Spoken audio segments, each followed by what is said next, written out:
Salam jumpa anak-anakku kelas 12. Apa kabarmu? Sehat? Semoga Anda, harapan saya tetap sehat ya. Kali ini kita akan kembali mempelajari materi kita yang lewat, sekaligus nanti melanjut kepada yang berikutnya. Boleh Anda lihat layarmu sekarang, perhatikan tulisannya, bukan fotonya. Fotonya terlalu ganteng ya. Baik, jadi ini bahan kita sekarang, faktor-faktor penyebab perubahan. Jadi kalau yang lewat kita pelajari pengertiannya, kemudian sekarang kita pelajari faktor-faktor penyebab perubahan sosial itu sendiri. Kemudian faktor perubahan itu disebabkan dua hal. Yang pertama itu ada internal. Internal artinya yang berasal dari masyarakat itu sendiri, ya. Ini perubahan itu disebabkan oleh masyarakat itu sendiri. Oke. Boleh lihat berikutnya. Yang pertama itu yang namanya internal dari diri masyarakat itu pertumbuhan penduduk. Di situ ada semacam statistik pertumbuhan penduduk yang cenderung meningkat. Ya, jadi kalau sekarang ini tidak meningkat lagi, sudah banyak dimakan corona. Jadi kalau sekarang seperti itu berarti pertumbuhan penduduk akan menurun. Jadi karena pertumbuhan penduduk menurun, maka terjadi perubahan, kan begitu. Itulah yang berasal dari masyarakat. Jadi kita bayangkan kalau penduduknya padat dengan penduduknya jarang, pasti berubah cara hidup masyarakat. Kita bedakan saja bagaimana di Jakarta dengan kehidupan yang sangat padat, 12 juta untuk sekian kilometer sangkar. Padahal di sini masih banyak tempat-tempat yang kosong, kan beda kan? Seperti itulah. Yang kedua, itu penemuan baru atau namanya inovasi ya. Inovasi itu penemuan baru, apa yang dibuat oleh masyarakat dengan inovasi. Coba lihat gambar, ada mobil terbang, kemudian ada mobil bisa berenang, ya.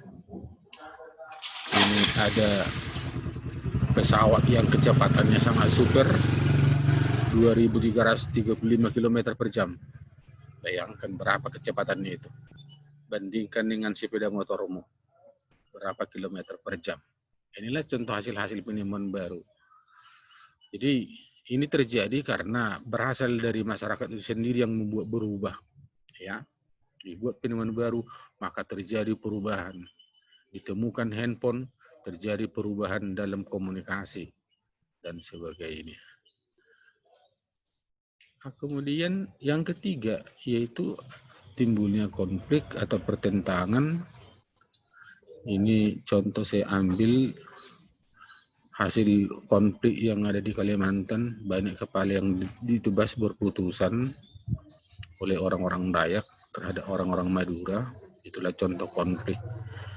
Kemudian ada konflik juga seperti di Maluku, konflik antar umat beragama yang berbeda, banyak korban juga.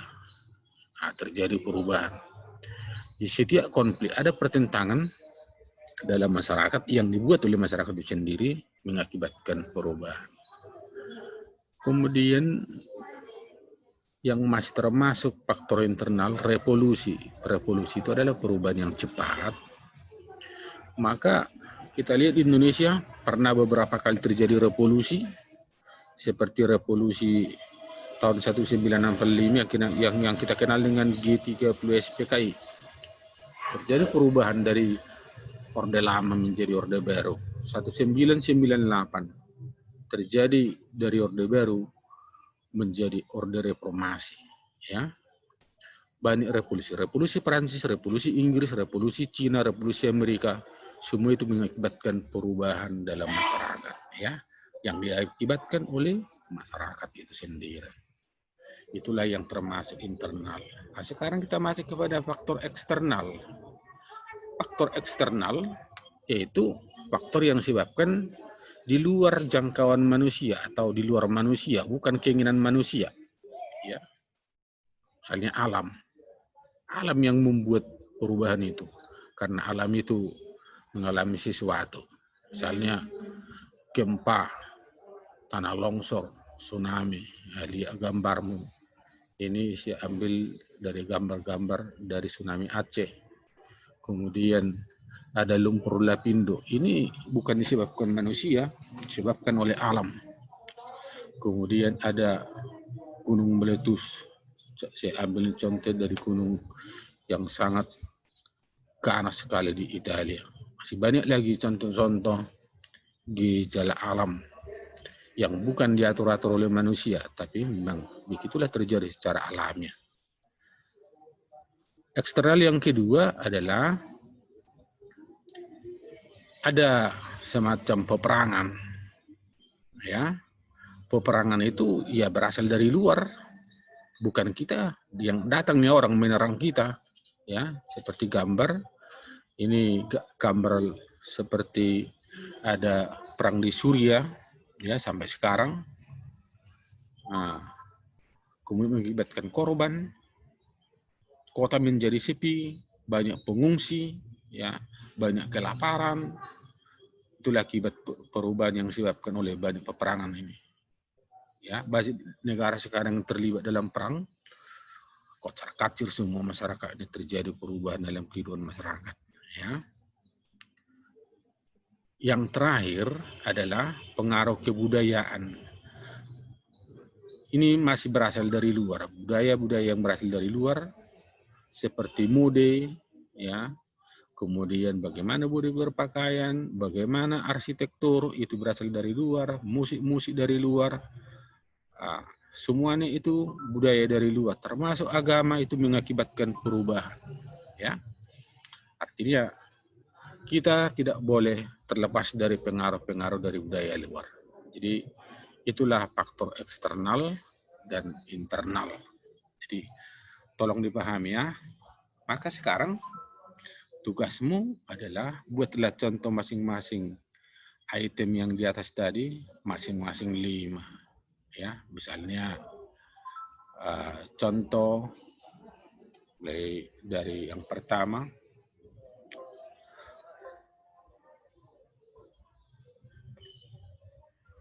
yang pertumbuhan penduduk, buat 5 contohnya penduduk terpadat di dunia.